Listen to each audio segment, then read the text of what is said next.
morning. So today this is the final part of my Women Who Run with the Wolves series by Dr. Clarissa Pinkola Estes. I don't have the book with me because the book is back home at the library. And as I always say, please support your local libraries.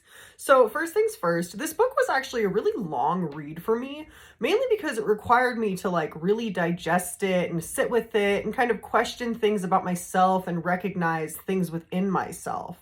I think the appeal of this book is really that it sort of points out a lot of aspects of femininity and womanhood that we all know and identify with, but it manages to put it into words. It speaks the unspoken parts out loud, and I think I can appreciate that. Overall, I honestly really enjoyed it, and it kind of made me want to read more things like this.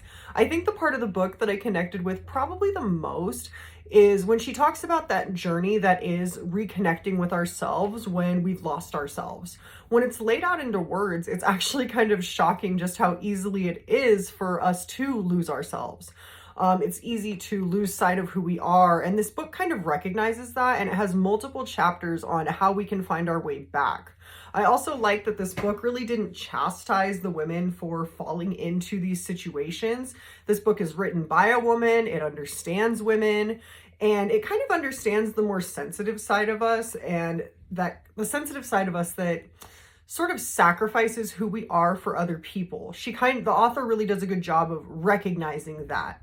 My personal favorite part of this whole book is when she talks about creativity. She talks about just how important it is and how our creativity is sort of like lifeblood to us, and without it, we can't function. I always appreciate someone who recognizes just how important creativity is and knows that it goes beyond our hobbies. It's something that we as humans need to survive. It's like an innate part of us. I think reading this book was honestly a journey that I kind of needed. It kind of sparked a sort of awakening in me where I want to keep going down this rabbit hole of books centered around and towards women. Overall, I really liked the book. I think the next thing I'm going to read, well, maybe. I think what I'm going to do is I think I'm going to take a detour from this and just kind of take a brief moment. I have a poetry book that's coming in the mail, so look out for that review.